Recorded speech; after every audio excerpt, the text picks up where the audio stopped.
સાંજ પડી રહી હતી। આકાશ સાવ કાળું થઈ ગયું હતું, જાણે કોઈએ કાળા રંગની બોટલ રેડી હોય। કદાચ વરસાદ આવવાની રાહ જોઈ રહ્યું હતું। નેહાને પડતું આકાશ અને ઠંડો પવન ગમતો હતો। વરસાદ નેહાના શરીરમાં એક અજીબ ધ્રુજારી પેદા કરતો હતો।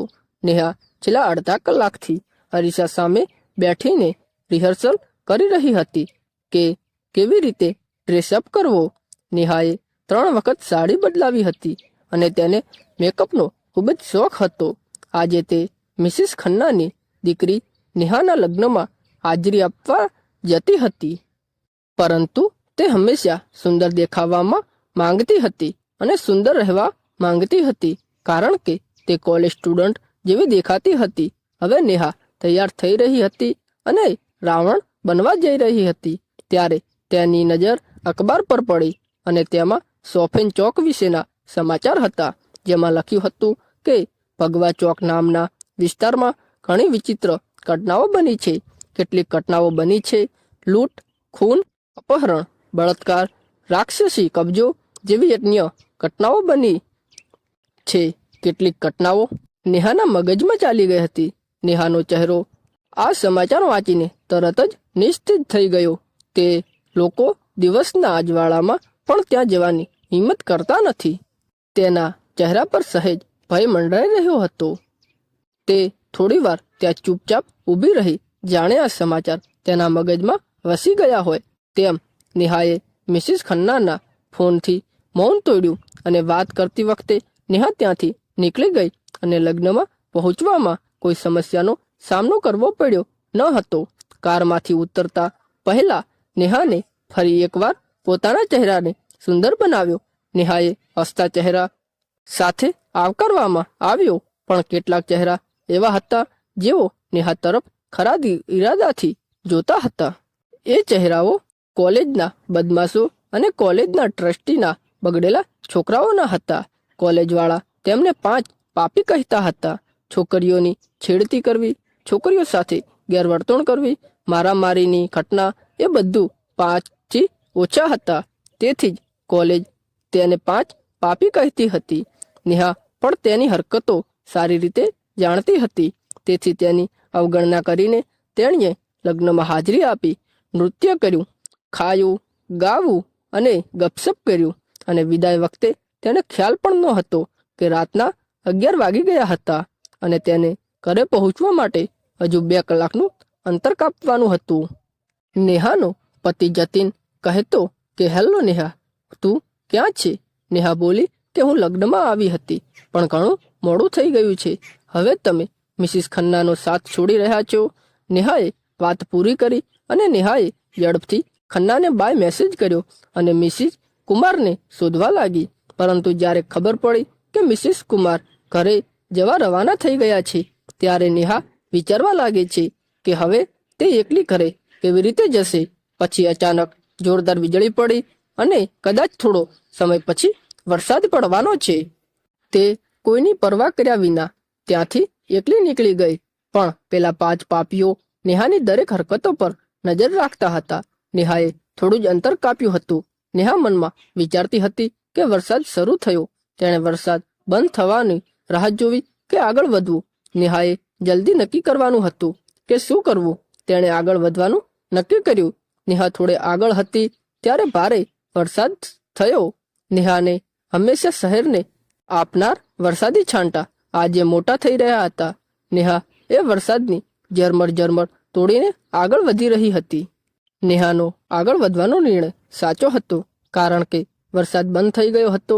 નેહા હળવા મનથી ગાડી ચલાવી રહી હતી, પણ લાગે છે કે નેહા માટે આજનો દિવસ ખરેખર મુશ્કેલ હતો, કારણ કે સામે ટ્રાફિક જામ હતું, વાહનોની લાંબી લાઈનોની હતી અને જ્યારે મેં કોઈને પૂછ્યું ત્યારે મને ખબર પડી કે ભારે વરસાદને કારણે આગળનો રસ્તો સંપૂર્ણપણે બ્લોક થઈ ગયો હતો।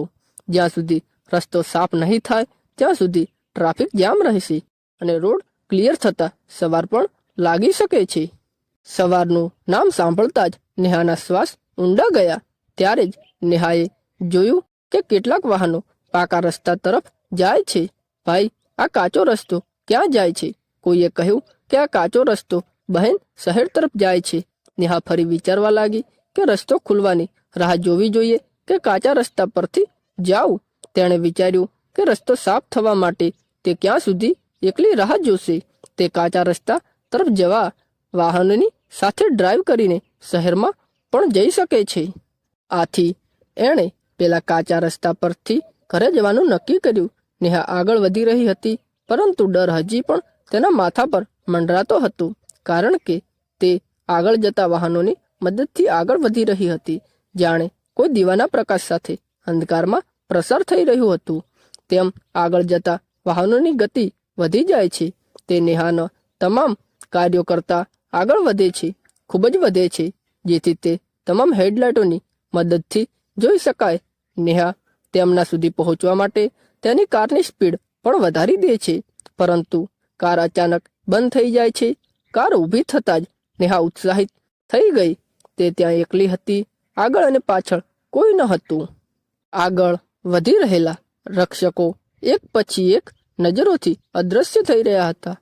હવે નેહા બેચેની અનુભવવા લાગી હતી. તેના હૃદયના ધબકારા ઝડપથી ધબકવા લાગ્યા હતા. તેના કપાળમાંથી એક પછી એક ભયના ટીમ્પા ટપકવા લાગ્યા. તેની આંખોમાં ભય સ્પષ્ટ દેખાઈ રહ્યો હતો.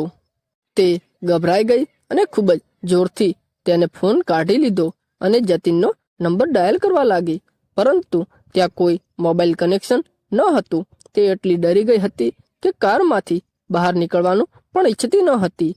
તે કોઈ પણ વિશે વિચારતી ન હતી. તે ફક્ત કાર શરૂ કરવાનો પ્રયાસ કરી રહી હતી. તે વારંવાર ચાવીને ડાબે અને જમણે ફેરવી રહી હતી, પણ પરિણામ એ આવ્યું કે એ જ કાર સ્ટાર્ટ ન થઈ રહી હતી. ત્યારે અચાનક નેહાની નજર તેના પર્સ પર ગઈ અને તેમાં એક તાવીજ દેખાય છે. તે તાવીજ જે નેહાને માતાએ તેને અંતિમ શ્વાસે લેતી વખતે આપ્યું હતું અને કહ્યું કે આ તાવીજ ખરાબ સમયમાં તમારી રક્ષા કરશે. નેહાએ તરત જ તાવીજ હાથમાં લીધું અને તેણીની આંખો બંધ કરી અને ફરીથી કાર ચાલુ કરવાનો પ્રયાસ કર્યો. મારી માતાએ આપેલું તાવીજ કામ કરી ગયું અને કાર એક ક્ષણમાં ચાલુ થઈ ગઈ. તાવીજની શક્તિઓ જોઈને નેહાનું જાણે જીવ પાછો આવ્યો હોય તેમ રાહતનો શ્વાસ લીધો. કોઈ સમય બગાડ્યા વિના નેહાએ ત્યાંથી 8 કિલોમીટરનું અંતર ઝડપથી કાપ્યું. ત્યાં તેણે એક બોર્ડ જોયું. બોર્ડ પર લખ્યું હતું સોફેન ચોક. સોફેન ચોક નામ વાંચતા જ તે થંભી ગઈ અને તેની આંખો પહોળી કરીને તે ફરીથી ઝડપની ગતિ વધારવા લાગી. નેહાએ એ જ સોફેન ચોક વિશે વાંચ્યું હતું, જ્યાં બ્લડ રેપ જેવી ઘટનાઓ બની હતી. તેણીએ ફરીથી તેના હાથમાં તાવીજ મૂક્યું અને એક ક્ષણ માટે તેની આંખો બંધ કરી દીધી, જાણે તે પ્રાર્થના કરતી હોય કે આ વખતે કાર બંધ ન થાય. પણ નેહા શું કરે, જે ભગવા ચોક નામના બોર્ડની સામે જ અટકી ગઈ. નેહાએ જ્યારે બહારનો નજારો જોયો ત્યારે ખૂબ જ અંધારું અને ડરામણું હતું. ફાયરફ્લાયના ઝાંખા પ્રકાશ સિવાય કશું દેખાતું ન હતું. નેહાએ ફરીથી તાવીજ ઉપાડ્યું, આંખો બંધ કરી અને ભગવાનના નામનો જાપ કરતા કાર સ્ટાર્ટ કરી. તેણીની આગળીઓ પણ કારની ચાવીઓ ડાબે જમણે ફેરવવા થાકી લાગી, પરંતુ આ વખતે કાર ચાલુ થવાનું નામ ન લઈ રહી હતી. તેણીએ 2 વાર ફોન કર્યો, પરંતુ ત્યાં પણ તે સફળ ન રહી. તે ખૂબ જ ડરી ગઈ હતી. તેના પગ હજુ કારમાંથી બહાર નીકળવા માટે કામ કરી રહ્યા ન હતા. ત્યારે તેણે જોયું કે તેની સામે કોઈક ઝાંખી સફેદ આકૃતિઓ આવી રહી છે. નેહા તેને જોઈને ચોંકી ગઈ અને આકૃતિ આગળ આવી રહી હોવાથી તેનું શરીર ઉત્તેજિત થવા લાગ્યું. બાય ધ વે, એક આકૃતિમાંથી 3 આકૃતિઓ દેખાતી હતી. શ્યામ અંધકારમાં સફેદ રંગ સ્પષ્ટ દેખાતો હતો. નેહા માત્ર તેને જોઈ રહી હતી અને વિચારતી હતી કે શું આવી રહ્યું છે, સફેદ ચાદરમાં ઢંકાયેલા માણસો કે ભૂત. નેહાનો પરસેવો આવવા લાગ્યો. નેહાએ ઝડપથી તપાસ કરી કે કારની બારીઓ બંધ છે કે નહીં અને ત્યાં બેસીને તાવીજ પકડીને આંખો બંધ કરીને ભગવાનના નામ જપવાનો જાપ લગાવવા લાગી. હવે એક આકૃતિ નેહાની કાર સામે આવવા લાગી. અડધી ઉછેરી ગયેલી નેહા તેની સામે ગર્વ અને સહેજ અકળામણથી જોઈ રહી હતી, જ્યારે કોઈએ તેને કારના કાચ પર જોરથી માર્યું. જ્યારે નેહાએ તેની તરફ જોયું તો તેને સમજાયું કે તે કાચ તોડવાનો પ્રયાસ કરી રહ્યો હતો. નેહા ડરી ગઈ અને જોર જોરથી બૂમો પાડવા લાગી, મને બચાવો, મને બચાવો. નેહા બૂમો પાડતી રહી અને તે કાચ પર મારતો રહ્યો અને અરીસો તોડ્યો. કાચ તૂટતાની સાથે જ નેહા ક્યાંકથી મદદ મેળવવા માટે જોર જોરથી ચીસો પાડવા લાગી. કોઈએ મને બચાવો, કોઈએ દરવાજો ખોલીને નેહાનો હાથ પકડીને એક ધક્કો મારીને કારની બહાર ફેંકી દીધી હતી. નેહા કારમાંથી નીચે પડી અને એક પથ્થર સાથે અથડાતા નેહાનું માનવાદીમ ઋષિ બની ગઈ હતી. તેણીએ હિંમત ભેગી કરી અને ત્યાં ઊભી થઈ. પછી તેણે જોયું કે સફેદ ચાદરમાં ઢંકાયેલા 3 માણસો હતા. ત્રણેયના ચહેરા કાળા આતંકથી ભરેલા અને ભયાનક હતા અને બધા હાથમાં છરીઓ લઈને ઊભા હતા. નેહા સમજી ગઈ કે આ બધા લૂંટેરાઓ છે અને કંઈ બોલ્યા વગર નેહાએ સોના ચાંદીના દાગીનાઓ કાઢવા માંડી. આ બધું લો, પણ મને જવા દો. નેહાએ એ આપતા જ લૂંટેરાઓએ નેહાના હાથમાંથી દાગીનાઓ છીનવી લીધા હતા. નેહા હજુ પણ રડી રહી હતી. આપણે આ બધું લઈશું, પણ આટલું બધું આપણા માટે પૂરતું ન હતું. એક લૂંટેરાએ નેહા તરફ વાસનાની નજરે જોયું અને કહ્યું કે નેહા લૂંટેરાઓનો ઈરાદો સમજી ગઈ છે અને એક શ્વાસે લઈને ત્યાંથી ભાગી ગઈ. ત્રણે પણ તેમની પાછળ દોડ્યા, પણ નેહા એટલી ડરી ગઈ હતી કે તે ક્યાં સુધી દોડી શકે છે.